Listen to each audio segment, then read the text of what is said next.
Hello friends, आप सभी को हमारे यूट्यूब चैनल पर स्वागत है। तो आज कराने वाले हैं बिहार स्पेशल, जिसमें बिहार के जितने भी एग्ज़ाम हो चुके हैं आपकी बीपीएससी के थ्रू, साथ ही बीएसएससी के थ्रू जो भी एग्ज़ाम्स हुए हैं उनमें जो लगातार 10 वर्षों से जो लगातार बिहार से संबंधित क्वेश्चंस पूछे गए हैं, उन सभी का ये संकलन है जो कि आपके बिहार के प्रत्येक एग्ज़ाम के लिए इम्पोर्टेंट है। जैसे अभी आपका जो बिहार पुलिस के एग्ज़ाम्स चल रहे हैं उसमें भी इम्पोर्टेंट है। साथ ही जो आपकी 1,22,000 के समथिंग जो बिहार पुलिस की वैकेंसी आने वाली है उसके लिए भी ये बहुत ज़्यादा इंपॉर्टेंट हो जाती है। उसी के साथ TRE 4 के लिए भी इम्पोर्टेंट है। सक्षमता परीक्षा द्वितीय चरण का जो एग्ज़ाम है उसके लिए भी काफ़ी इम्पोर्टेंट साबित होगा। तो चलिए हम स्टार्ट करेंगे इसी में, जिसमें पहला क्वेश्चन रहेगा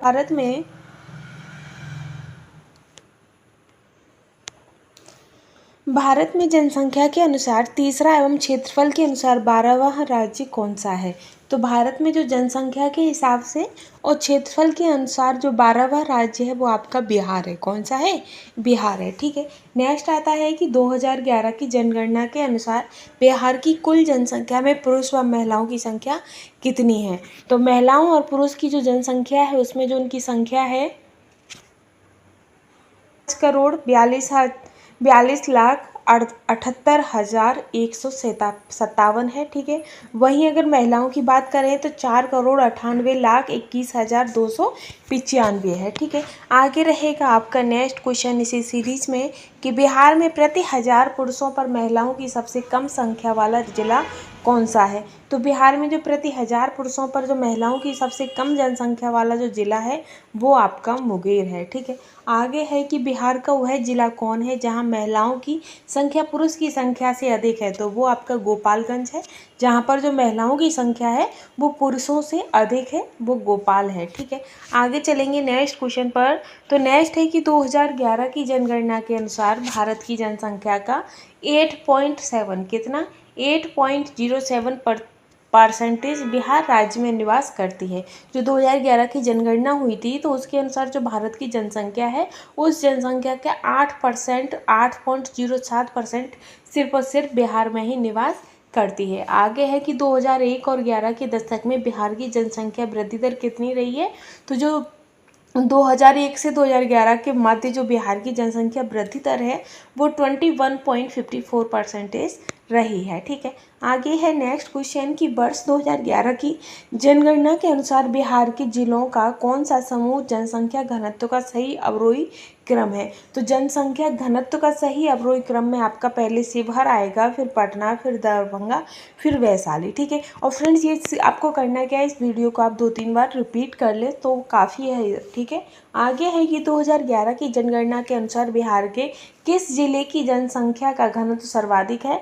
तो जो 2011 की जो जनगणना हुई थी उसके अनुसार बिहार का जो आपका शिवहर है, शिवहर की जो जनसंख्या घनत्व वो सर्वाधिक रहा था। आगे है कि बिहार का सबसे कम जनसंख्या घनत्व वाला जिला, तो सबसे कम जनसंख्या घनत्व वाला जो जिला है वो आपका कैमूर है। ठीक है। आगे है 2011 की जनगणना के आधार पर किस जिले की सर्वाधिक जनसंख्या है। तो जो पटना जिला है उसमें सबसे ज़्यादा जनसंख्या पाई जाती है। इसी के साथ नेक्स्ट है कि बिहार में ग्रामीण शहरी जनसंख्या का अनुपात क्या है, यानी कि ग्रामीण और शहरी जनसंख्या का अनुपात क्या है। तो ग्रामीण में 90 और शहरी 10, तो 90:10 का अनुपात है। ठीक है। आगे है कि बिहार में शहरी आबादी कुल आबादी का प्रतिशत है। तो बिहार की जो शहरी आबादी है उसमें कुल आबादी का परसेंटेज कितना है। तो 11.3% है। ठीक है। आगे है कि जनसंख्या घनत्व के आधार पर बिहार का स्थान है। तो जनसंख्या के घनत्व पर जो बिहार में स्थान जो है वो आपका भारत में पहला आता है। ठीक है। जो बिहार है वो भारत में पहले स्थान पर आता है। इसी के साथ नेक्स्ट है कि बिहार में साक्षरता का प्रतिशत है। तो बिहार में जो साक्षरता का परसेंटेज है वो आपका 61.8% है, 61.8। ठीक है। नेक्स्ट है कि 2011 के अनुसार बिहार में जन्म दर प्रति 1000 है। तो जो बिहार में जन्म दर है वो आपकी 27.7% है प्रति 1000 पर। ठीक है। आगे है कि 2011 की जनगणना के अनुसार बिहार में महिला साक्षरता की दर कितनी है। तो बिहार में जो महिला साक्षरता दर जो है वो आपकी 51.5% है। ठीक है। आगे चलेंगे। नेक्स्ट है कि सर्वाधिक महिला साक्षरता वाला जिला कौन सा है? तो सबसे ज़्यादा जो महिलाएं साक्षरता वाला जिला है वो आपका रोहतासगढ़ है। आगे है कि सबसे कम महिला साक्षरता, तो वो आपका सहरसा है। सबसे ज़्यादा महिला साक्षरता कहाँ है? तो रोहतास में। और महिला सबसे कम साक्षरता वो आपका सहरसा में है। ठीक है। फिर आता है कि 2011 की जनगणना के अनुसार बिहार में 1000 पुरुषों पर महिलाओं की संख्या कितनी है?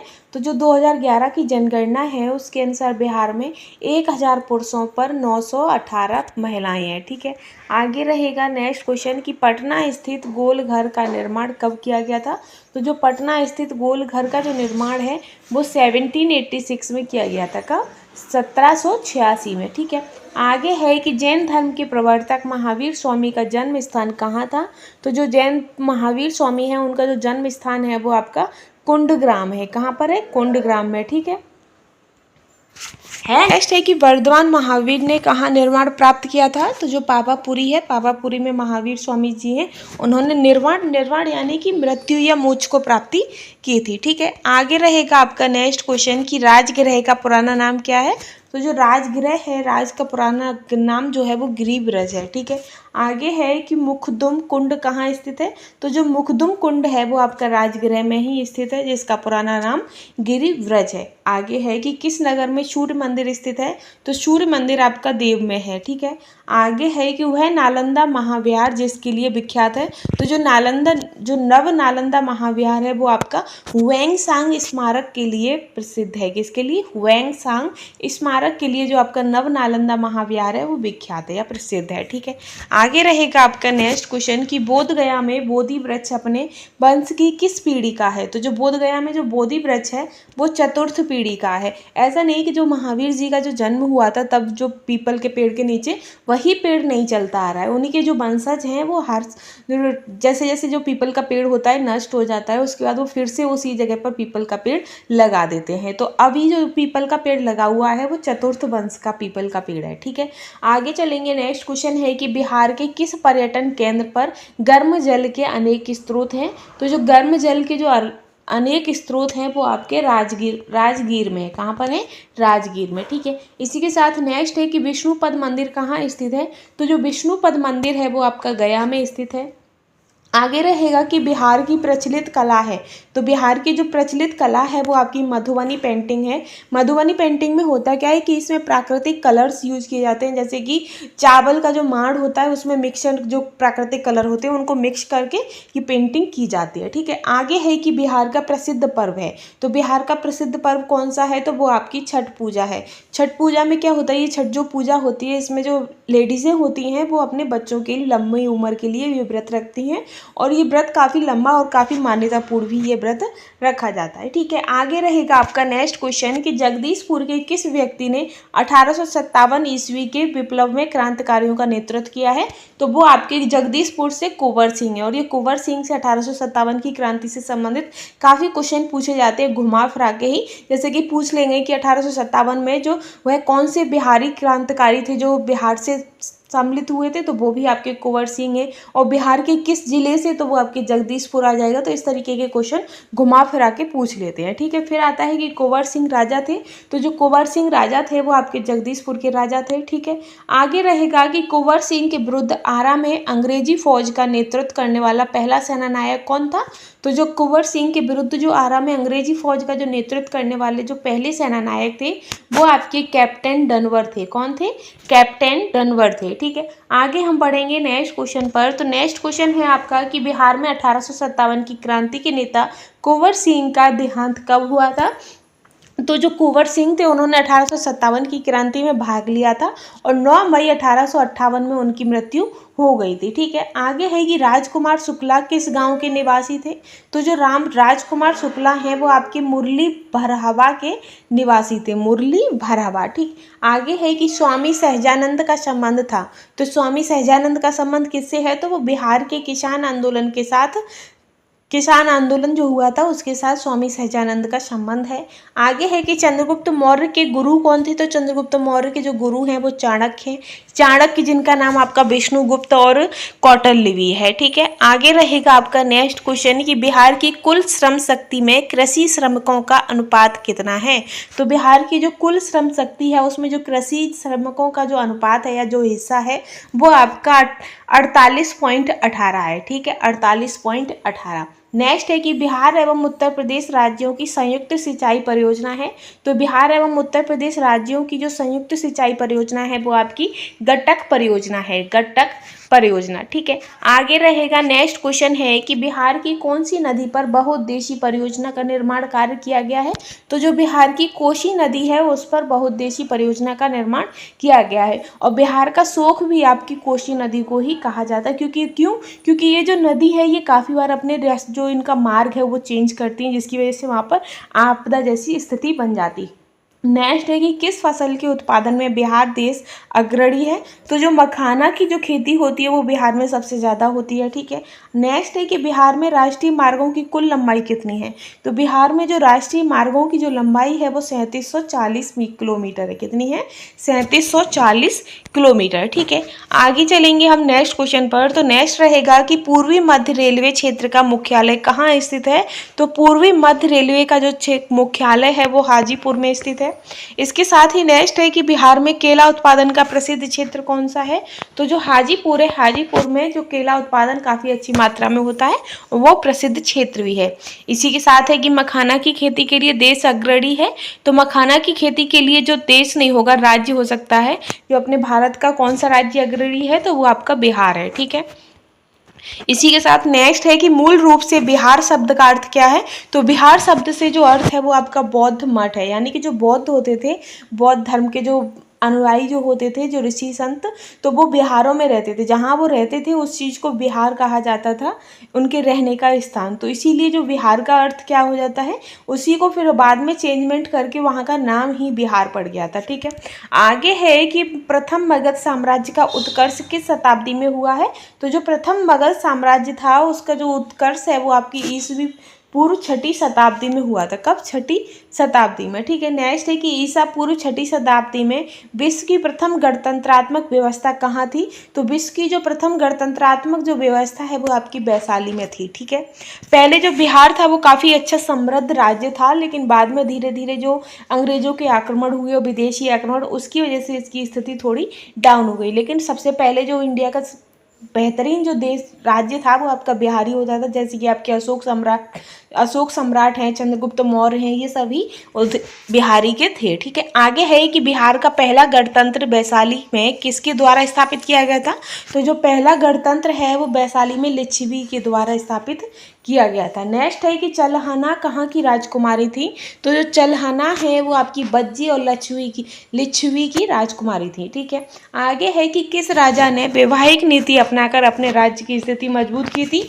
तो जो बिंबिसार थे, बिंबिसार ने क्या किया था कि वो विवाह करते थे और उनकी भी जो राज्य वगैरह होता था उसको भी उनके अंडर में ही वो आ जाता, तो वो अपने राज्य की स्थिति मजबूत करते थे। ठीक है, नेक्स्ट है कि अजात शत्रु के वंश का नाम क्या था। तो अजात शत्रु के वंश का नाम जो है वो हर्यक वंश था। ठीक है, फिर है कि अजात शत्रु ने अवंती के हमले से बचने के लिए किलाबंदी की थी। उसने वह किला कहाँ बनवाया था। तो जो अजात शत्रु थे उन्होंने जो राजगृह में एक किला बनवाया था और शत्रुओं से बचने के लिए उस किला के चारों ओर किलाबंदी करवा दी थी, यानी कि ऊंची ऊंची दीवारें कवर करवा दिया था वो पूरा ही किला। ठीक है, आगे है कि अजातशत्रु किस राज्य को पराजित नहीं कर सके। तो जो अवंती है, अवंती को जो अजातशत्रु थे वो कभी भी परास्त नहीं कर सके थे। फिर है कि मगध की प्रारंभिक राजधानी कौन सी है। तो मगध की जो प्रारंभिक राजधानी थी वो गिरिब्रज है, यानी कि राजगृह। ठीक, और जो पाटलिपुत्र के संस्थापक कौन है। तो पाटलिपुत्र को जो सबसे पहले राजधानी के रूप में जो बनाया था वो उदयन ने बनाया था। किसने, उदयन ने। ठीक है, इसी के साथ हम नेक्स्ट क्वेश्चन पर चलेंगे। नेक्स्ट क्वेश्चन है कि उदयन के बाद मगध साम्राज्य पर किस राजवंश का शासन स्थापित हुआ था। तो उदयन के बाद जो मगध साम्राज्य पर किस राजवंश का, तो शिशुनाग वंश का शासन स्थापित हुआ था। ठीक है। नेक्स्ट है कि किस मगध सम्राट ने स्वयं को एक राट कहा था। तो जो महापद्मानंद थे उन्होंने खुद को एक राट कहा था। ठीक है। आगे रहेगा नेक्स्ट क्वेश्चन आपका कि नंद वंश के पश्चात मगध पर किस वंश ने शासन किया था। तो नंद वंश के पश्चात जो मगध के शासक थे वो आपका मौर्य शासन काल था, जिसमें मगध पर शासन किया था। और मौर्यों ने किसकी सहायता से, तो चंद्रगुप्त मौर्य जो थे उन्होंने चाणक्य की सहायता से नंद वंश पर यानी कि जो मगध था उस पर शासन स्थापित किया था। नेक्स्ट है कि मगध का कौन सा राजा सिकंदर महान का समकालीन था। तो सिकंदर महान के जो समकालीन है वो आपके घनानंद थे। इसके बाद आता है कि मगध के मौर्य वंश के शासन की स्थापना किसने की थी। तो मगध में जो मौर्य वंश की शासन की जो स्थापना थी वो चंद्रगुप्त मौर्य ने कौटिल्य यानी कि विष्णुगुप्त की सहायता से की थी। ठीक है। आगे रहेगा आपका नेक्स्ट क्वेश्चन कि पाटलिपुत्र में स्थित चंद्रगुप्त का महल मुख्यतः बना था। तो जो चंद्रगुप्त का जो महल था वो लकड़ी का बना हुआ था। ठीक है। आगे है कि वह ग्रंथ जिसमें चंद्रगुप्त मौर्य का विशिष्ट रूप से वर्णन किया गया है तो वो आपका विकास दत्त का है। जो विशाख दत्त थे उनका जो मौर्य का विशिष्ट रूप से वर्णन किया है उनके ग्रंथ में। ठीक है। आगे है कि किस मौर्य राजा ने दक्कन पर विजय प्राप्त की थी। तो जो चंद्रगुप्त उन्होंने दक्कन पर विजय प्राप्त की थी। ठीक है। नेक्स्ट है कि कौटिल्य का अर्थशास्त्र कितने अधिकरणों में विभाजित है। तो जो कौटिल्य का जो अर्थशास्त्र है वो 15 अधिकरणों में विभाजित है। ठीक है। आगे है कि मौर्य काल में शिक्षा का सर्वाधिक प्रसिद्ध केंद्र था। तो मौर्य काल में जो शिक्षा का सर्वाधिक प्रसिद्ध केंद्र जो था वो आपका तक्षशिला था। ठीक है। आगे हम चलेंगे नेक्स्ट क्वेश्चन पर। तो नेक्स्ट है आपका कि पाटलिपुत्र को किस शासक ने सर्वप्रथम अपनी राजधानी बनाई थी। तो पाटलिपुत्र को जो सबसे पहले अपनी राजधानी चंद्रगुप्त मौर्य ने बनाया था। ठीक है। आगे है कि मेगास्थनीज की पुस्तक का नाम है। तो मेगास्थनीज की पुस्तक का नाम इंडिका है। ठीक है। आगे है कि वह स्रोत जिसमें पाटलिपुत्र के प्रशासन का वर्णन उपलब्ध है। तो पाटलिपुत्र के प्रशासन का जो वर्णन है उसको इंडिका पुस्तक है और इंडिका के जो राइटर हैं वो मेगास्थनीज है। ठीक है। आगे रहेगा नेक्स्ट कि सैंड्रोकोटस से चंद्रगुप्त मौर्य की पहचान किसने की थी। तो चंद्रगुप्त मौर्य को जो सैंड्रोकोटस कहकर जो बुलाया था या किसने पुकारा था वो आपके विलियम जोन्स हैं। कौन है, विलियम जोन्स। ठीक है। आगे है कि अर्थशास्त्र के अनुसार सीता भूमि का अभिप्राय है।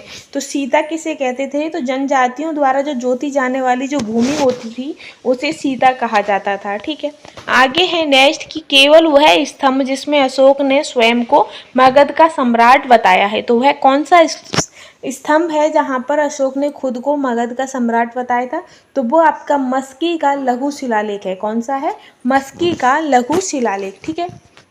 आगे है कि अशोक के शिलालेखों में प्रयुक्त भाषा है। तो अशोकों के शिलालेखों में पाली भाषा का यूज किया गया है। ठीक है। आगे है कि अशोक के ब्रह्मंडी अभिलेखों को सर्वप्रथम किसने पढ़ा था। तो अशोक के जो ब्रह्मंडी अभिलेख है उन्हें सबसे पहले प्रिंसेप ने पढ़ा था। ठीक है। आगे है कि सम्राट अशोक के पिता, तो सम्राट अशोक के पिता बिंदुसार थे और बिंदुसार के पिता चंद्रगुप्त मौर्य थे। ठीक है। आगे है कि गुप्त सम्राट जिसने हूणों को पराजित किया था तो वो स्कंदगुप्त थे जिन्होंने हूणों को पराजित किया था। नेक्स्ट क्वेश्चन है कि अंतिम मौर्य सम्राट, तो अंतिम मौर्य सम्राट बृहद्रथ थे। ठीक है। आगे है कि मौर्य वंश के पश्चात किस वंश का राज्य स्थापित हुआ था। तो मौर्य वंश के पश्चात शुंग वंश का राज्य स्थापित हुआ था। ठीक है। आगे है कि निम्न में से गुप्त वंश के किस शासक को विक्रमादित्य भी कहा जाता है। तो जो चंद्रगुप्त द्वितीय थे उन्हें विक्रमादित्य के नाम से भी जाना जाता है। ठीक है।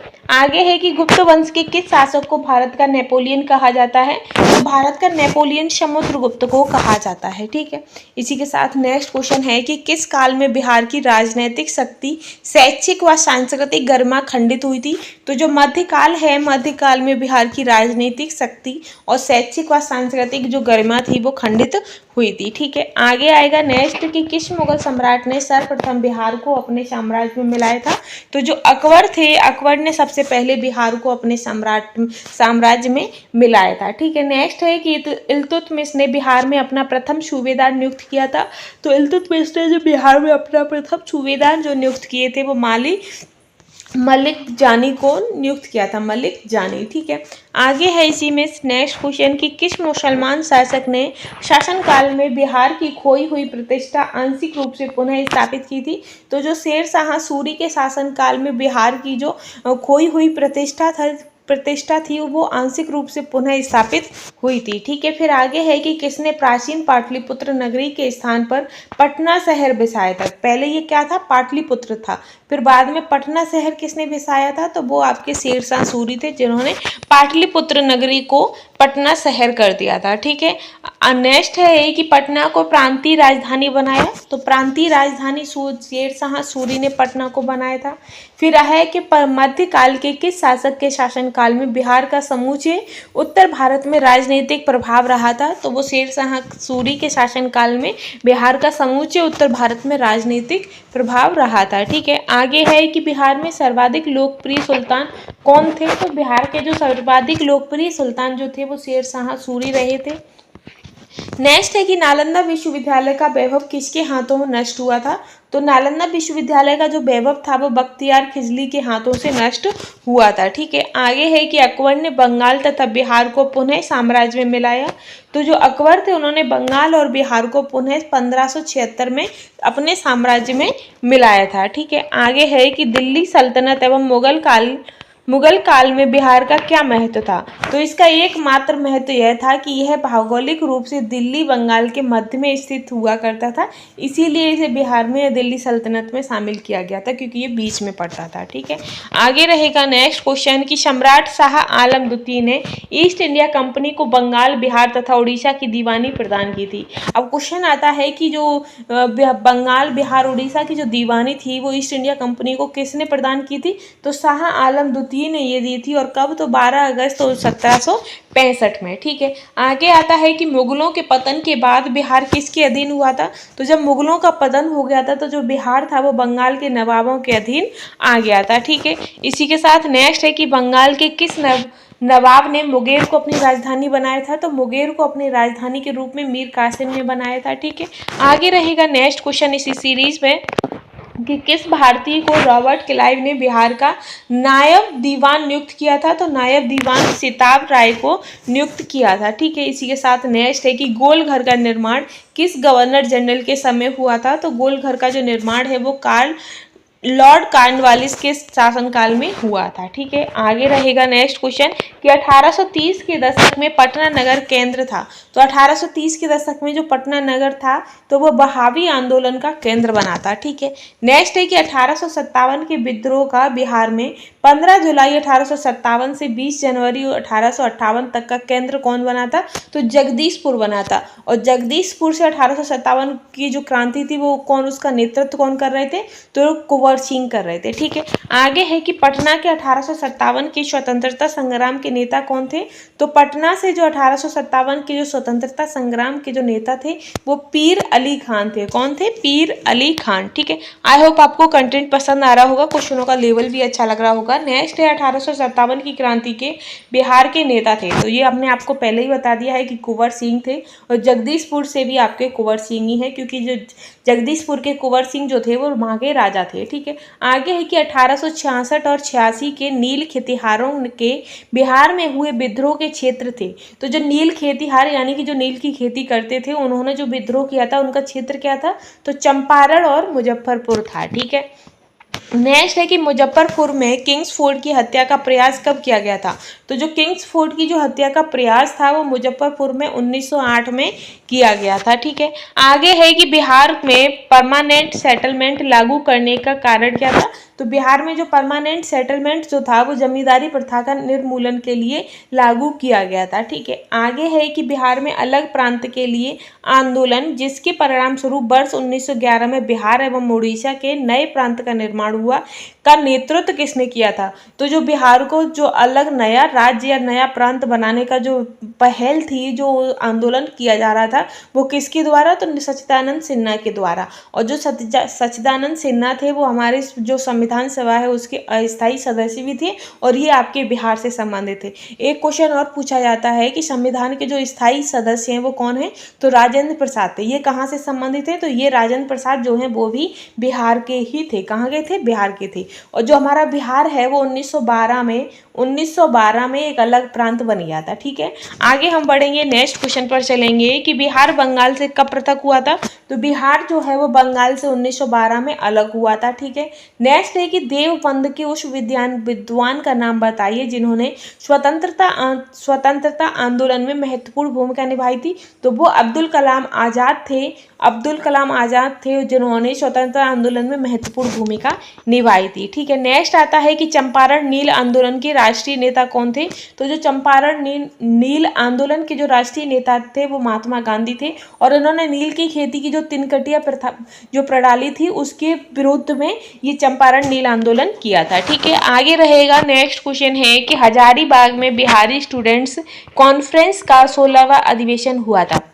तो जो बिहारी स्टूडेंट्स का जो कॉन्फ्रेंस का जो 16वां अधिवेशन था वो 1921 में संपन्न हुआ था। ठीक है, आगे है कि गांधी जी ने भारत में पहली बार सत्याग्रह आंदोलन कहाँ किया था। तो जो गांधी जी ने जो पहली बार जो सत्याग्रह आंदोलन था वो चंपारण में किया था, और चंपारण कहाँ है, तो बिहार में किया था। ठीक है, आगे आता है नेक्स्ट क्वेश्चन कि डॉक्टर राजेंद्र प्रसाद, अनुग्रह नारायण सिंह, जेबी कृपलानी तथा जयप्रकाश नारायण में से कौन चंपारण आंदोलन से संबंधित नहीं थे। तो ये जो आपके जयप्रकाश नारायण हैं ये चंपारण आंदोलन से संबंधित नहीं थे। ठीक है, और चंपारण सत्याग्रह हमने अभी पिछले क्वेश्चन में ही आपको बता दिया कि जो चंपारण सत्याग्रह था वो किससे जुड़ा था, तो वो तिनकटिया प्रणाली से जुड़ा था। ठीक है, आगे रहेगा, नेक्स्ट क्वेश्चन है कि प्रभावती देवी किस क्षेत्र की स्वतंत्रता संग्राम सेनानी थी। तो जो प्रभावती देवी थी वो चंपारण आंदोलन की स्वतंत्रता सेनानी थी। ठीक है, आगे है कि बिहार में किस स्थान पर भारतीय राष्ट्रीय कांग्रेस का 1922 का अधिवेशन हुआ था। तो जो 1922 में जो भारतीय राष्ट्रीय कांग्रेस का जो अधिवेशन था वो बिहार के गया में संपन्न हुआ था। ठीक है, आगे रहेगा नेक्स्ट क्वेश्चन कि बिहार के उस क्रांतिकारी का नाम बताइए जिसने सितंबर 1928 में हिंदुस्तान सोशलिस्ट रिपब्लिकन आर्मी की बैठक में भाग लिया था। तो वो फणींद्रनाथ घोष थे। कौन थे? फणींद्रनाथ घोष। ठीक है, आगे है कि बिहार प्रांतीय किसान सभा का गठन किस सन में हुआ था। तो बिहार प्रांतीय किसान सभा का जो गठन है वो मार्च 1929 में संपन्न हुआ था। ठीक है, इसी में हम आगे चलेंगे कि बिहार प्रांतीय किसान सभा का गठन किस सन में हुआ था। तो किसान सभा का जो गठन है वो मार्च 1929 में हुआ था। ठीक है, आगे है नेक्स्ट क्वेश्चन कि सन 1930 में कांग्रेस का सविनय अवज्ञा आंदोलन इतना सफल हुआ कि पटना, साहिबगंज, बहरी और मुजफ्फरपुर में एक में से अंग्रेजी राज्य चिन्ह के कई महीनों तक गायब से हो गए थे। यानी कि जो कांग्रेस का जो सविनय अवज्ञा आंदोलन था वो इतना प्रभावशाली हुआ था कि पटना, साहिबगंज, बहरी, मुजफ्फरपुर में से जो अंग्रेजी का जो राज्य चिन्ह था वो महीनों तक गायब रहा था। तो कौन सा? तो वो था आपका बहरी कांग्रेस। ठीक है, आगे रहेगा नेक्स्ट क्वेश्चन कि बेगूसराय में चौकीदारी कर के विरुद्ध आंदोलन का एक हिस्सा था। तो जो चौकीदारी कर के विरुद्ध जो आंदोलन किया गया था वो किसका हिस्सा था? तो वो सविनय अवज्ञा आंदोलन का एक हिस्सा था। ठीक है, आगे है कि बिहार कांग्रेस सोशलिस्ट पार्टी का गठन हुआ था। तो बिहार कांग्रेस सोशलिस्ट पार्टी का जो गठन है वो 1931 में हुआ था। ठीक है, आगे हम चलेंगे, नेक्स्ट क्वेश्चन है कि बिहार सोशलिस्ट पार्टी के संस्थापक थे। तो बिहार सोशलिस्ट पार्टी के जो संस्थापक हैं वो जयप्रकाश नारायण थे। आगे है कि कांग्रेस सोशलिस्ट पार्टी की पहली बैठक कब हुई थी। तो जो इसकी जो पहली बैठक थी वो 1934 में संपन्न हुई थी। ठीक है, आगे है कि मुंगेर के बढ़िया ताल विद्रोह का उद्देश्य क्या था। तो जो बढ़िया ताल का जो विद्रोह था उसका जो उद्देश्य था वो था कि बकास्त भूमि की वापसी की मांग, जो बकास्त भूमि होती थी उसकी वापसी की मांग की गई थी इस विरोध में। ठीक है, आगे है कि बिहार और उड़ीसा का विभाजन हुआ था। तो जब बिहार जो है जो उड़ीसा से बिल्कुल अलग हुआ था वो 1936 में अलग हुआ था। ठीक है, आगे रहेगा इसका नेक्स्ट क्वेश्चन कि गौ रक्षा के मुद्दे पर बिहार के शाहाबाद, गया एवं पटना जिले में भयानक हिंदू मुस्लिम दंगे हुए थे। तो जो भयानक हिंदू मुस्लिम दंगे जो हुए थे वो गौ रक्षा को लेकर हुए थे। वो कब हुए थे? तो 1939 में हुए थे। ठीक है, नेक्स्ट है कि बलदेव सहाय ने महाधिवक्ता के पद से त्यागपत्र कब दिया था। तो महाधिवक्ता के पद से बलदेव सहाय ने 1942 में त्यागपत्र दे दिया था। ठीक है, इसी के साथ नेक्स्ट नेक्स्ट क्वेश्चन है कि महात्मा गांधी तथा उनकी सहयोगी की 1942 में हुई धरपकड़ से बिहार में बहुत दंगे हुए, जिसमें रेल सेवा पूर्ण रूप से ठप हो गई थी। उसमें अधिकतम प्रभावित जिला कौन सा था? तो अधिकतम जो प्रभावित जिला था वो आपका पटना था। ठीक है, नेक्स्ट है कि 1942 के आंदोलन में डॉक्टर राजेंद्र प्रसाद को किस जेल में कैद रखा गया था? तो वो बांकीपुर की जेल थी जहां पर उन्हें कैद करके रखा गया था। ठीक है, अब इसी सीरीज में नेक्स्ट क्वेश्चन है कि स्वतंत्रता पूर्व बिहार में समाजवादी विचारधारा के प्रसार का क्षेत्र श्रेय किसको जाता है? तो जो समाजवादी विचारधारा का जो प्रचार का जो श्रेय है वो बाबू महेश्वर प्रसाद को जाता है। किसको? बाबू महेश्वर प्रसाद को। ठीक है, नेक्स्ट है कि किसके प्रयत्नों से बिहार प्रांतीय कांग्रेस का दूसरा अधिवेशन हुआ था? तो बिहार प्रांतीय कांग्रेस का जो दूसरा अधिवेशन है वो श्री दीप नारायण सिंह के शासनकाल में हुआ था। किसके? श्री दीप नारायण सिंह। ठीक है, आगे है कि भारतीय राष्ट्रीय कांग्रेस का 27वां अधिवेशन किस स्थान पर हुआ था? तो भारतीय राष्ट्रीय कांग्रेस का जो 27वां अधिवेशन है वो आपका बांकीपुर के अधिवेशन में हुआ था। ठीक है, आगे रहेगा कि बिहार में संवैधानिक शासन प्रारंभ हुआ था। तो बिहार में जो संवैधानिक शासन है वो 1950 में स्टार्ट हुआ था। कब? 1950 में। ठीक है, आगे रहेगा कि बिहार के कौन से जिले में कुछ इलाके पश्चिम बंगाल को दिए गए थे? तो जो कुछ इलाके जो पश्चिम बंगाल को दिए गए थे तो वो पूर्णिया और मानभूम को दिए गए थे। कौन कौन से जिले थे?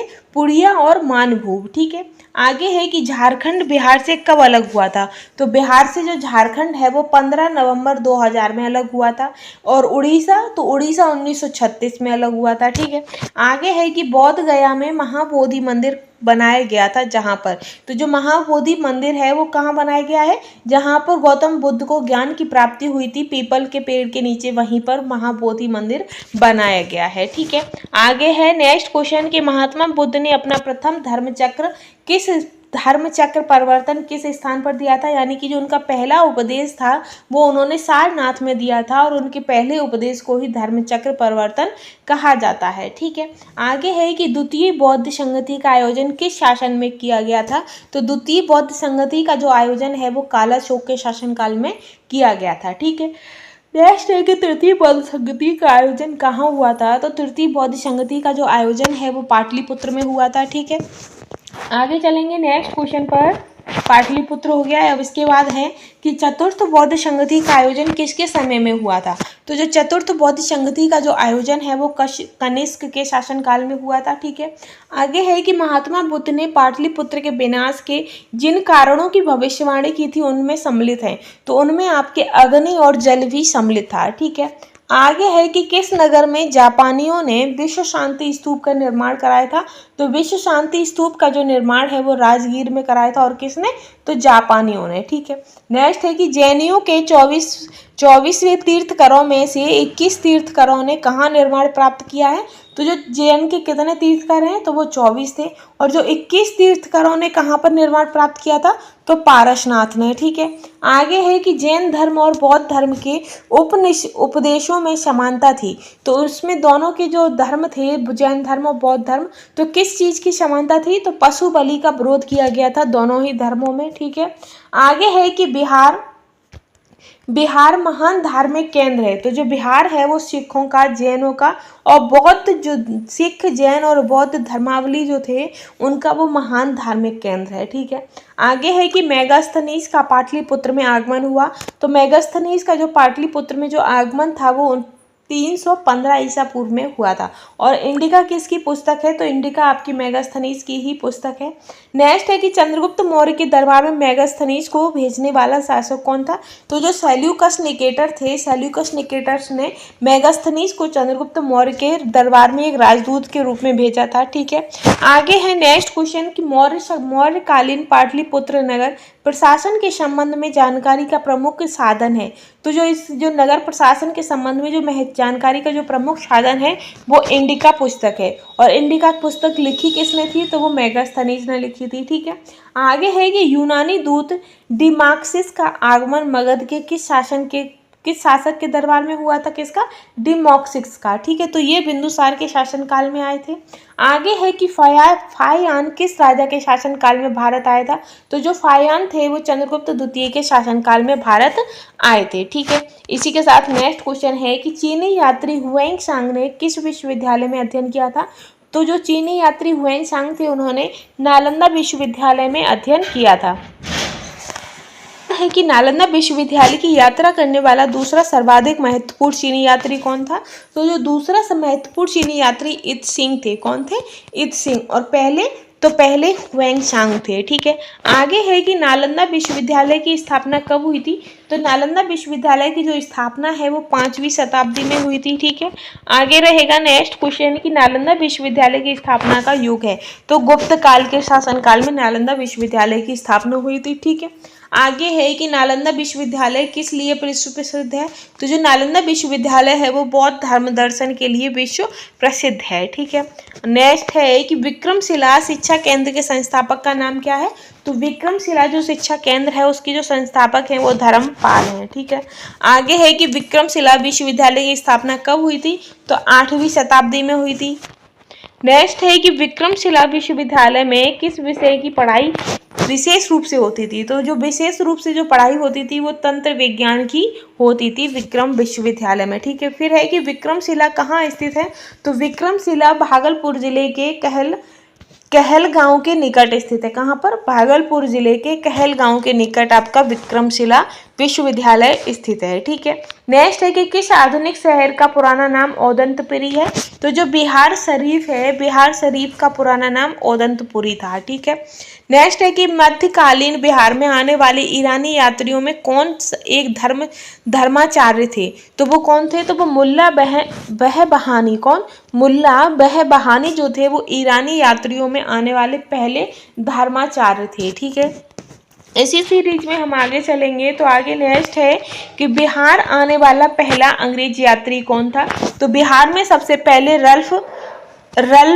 फिच। कौन, रल्फ फिच पहले अंग्रेजी यात्री थे। ठीक है, नेक्स्ट है कि किस विद्वान को अपने साथ पुरुषपुर ले जाने के लिए कनिष्क ने पहली शताब्दी में पाटलिपुत्र पर आक्रमण किया था, तो पहली शताब्दी में जो पाटलिपुत्र पर जो आक्रमण है वो अशोक घोष ने किया था। ठीक है, आगे हम चलेंगे। तो नेक्स्ट क्वेश्चन है कि सन 514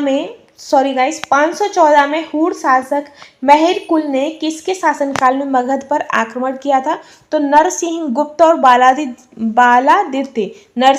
और बालादित्य के शासनकाल में मेहर कुल ने मगध पर आक्रमण किया था। ठीक है, नेक्स्ट है कि 1539 में शेरशाह सूरी और हुमायूं के बीच किस स्थान पर युद्ध हुआ था, तो 1539 में चौसा नामक स्थान पर शेरशाह सूरी और हुमायूं के मध्य युद्ध हुआ था। ठीक है, आगे है कि 1573 में अफगान जागीरदार और दाऊद खान और किनके बीच युद्ध छिड़ा था, जो पटना के आसपास के क्षेत्रों में करीब 1 वर्ष तक चला था, तो जो दाहिर खान थे, जो दाऊद खान और अकबर के मध्य जो युद्ध छिड़ा था वो जो बिहार पटना के आसपास युद्ध छिड़ा था, जो कितने, तो करीब 1 वर्ष तक ये युद्ध चला था। और कौन सा था, तो अफगान जागीरदार। और ये कब हुआ था, तो 1573 में। तो 1573 में अफगान जागीरदार दाऊद खान और अकबर के बीच युद्ध छिड़ा था, जो पटना के आसपास क्षेत्रों में करीब 1 वर्षों तक चलता रहा था। ठीक है, नेक्स्ट है कि बिहार का मुगल साम्राज्य के प्रांत के रूप में गठन कब हुआ था, तो बिहार का जो मुगल साम्राज्य के प्रांत के रूप में जो गठन है वो 1580 में हुआ था। कब, 1580 में। ठीक है, इसी के साथ नेक्स्ट क्वेश्चन है कि बिहार का पृथक प्रांत के रूप में गठन की मांग प्रस्तुत की गई थी, तो जो अलग प्रांत के रूप में जो मांग है वो 1906 में प्रस्तुत की गई थी। ठीक है, इसके साथ नेक्स्ट है कि बिहार में नमक सत्याग्रह कब आरंभ हुआ था, तो नमक सत्याग्रह 15 अप्रैल 1930 में स्टार्ट हुआ था। ठीक है, नेक्स्ट है कि विश्व में गांधी जी की सबसे ऊंची प्रतिमा जो गांधी मैदान पटना में स्थापित हुई है की ऊंचाई है, तो जो गांधी जी की विश्व की सबसे ऊंची जो प्रतिमा है वो पटना में स्थापित हुई थी और उसकी ऊंचाई 74 फीट है। कितनी है, 74 फीट है। ठीक है, आगे है कि बिहार विधानसभा के वर्तमान में कितने सदस्य हैं, तो बिहार विधानसभा में वर्तमान में 243 सदस्य हैं। ठीक है, आगे है कि पटना उच्च न्यायालय की स्थापना कब हुई थी, तो पटना उच्च न्यायालय की स्थापना 1916 में हुई थी। ठीक है, आगे है कि लॉर्ड सिन्हा ने 1921 में कहाँ के गवर्नर पद से त्यागपत्र दिया था। तो जो लॉर्ड सिन्हा थे उन्होंने 1921 में बिहार उड़ीसा के गवर्नर पद से त्यागपत्र दे दिया था। ठीक है, इसके साथ ही नेक्स्ट क्वेश्चन है कि किस देश की सीमा बिहार राज्य से जुड़ती है। तो जो नेपाल है, नेपाल की जो सीमा है वो बिहार राज्य से जुड़ती है। ठीक है, इसी के साथ नेक्स्ट क्वेश्चन है कि पुराना बिहार का कितना प्रतिशत जमीन लेकर झारखंड राज्य बना है। तो जो झारखंड राज्य है वो 45.85% जमीन लेकर झारखंड राज्य बना था। ठीक है, इसी के साथ नेक्स्ट है कि बिहार का शोक। तो बिहार का शोक कोसी नदी को कहा जाता है क्योंकि ये काफ़ी बार अपनी जो दिशा है, मार्ग अपना चेंजमेंट करती रहती है, इसीलिए इसे बिहार का शोक कहा जाता है।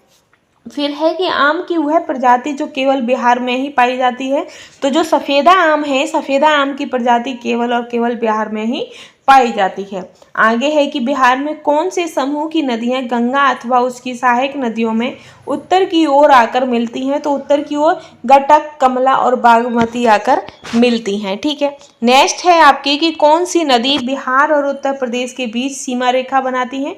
तो जो सीमा रेखा है वो कर्मनासा, गटक और घाघरा नदी बनाती हैं बिहार और यूपी के अंतर्गत। ठीक है, नेक्स्ट है कि सबसे अधिक नदी पथ परिवर्तन किया है। तो जो कोसी नदी है वो सबसे ज़्यादा नदी पथ यानी कि अपना मार्ग चेंजमेंट करती है। ठीक है, आगे है कि सोन, नर्मदा तथा महानदी निकलती हैं। तो सोन, नर्मदा और महानदी अमरकंटक की पहाड़ियों से निकलती हैं।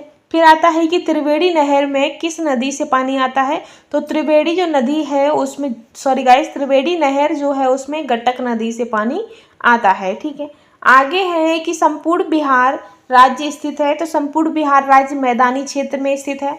बिहार में भांगर मिट्टी मिलती है। तो बिहार में जो भांगर मिट्टी है वो पूर्णिया, सहरसा, दरभंगा, मुजफ्फरपुर के क्षेत्रों में भांगर मिट्टी पाई जाती है। नेक्स्ट है कि बिहार राज्य में सबसे लंबा रेल पुल किस नदी पर बना है।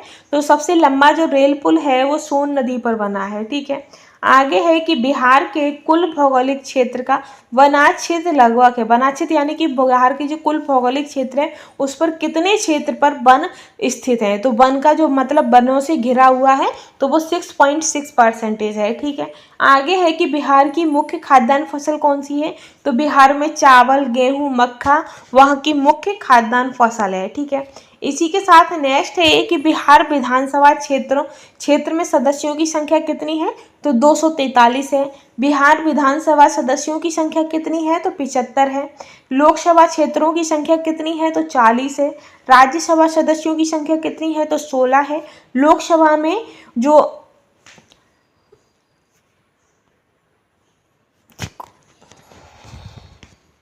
जाति की जो आरक्षित सीटें हैं वो कितनी हैं।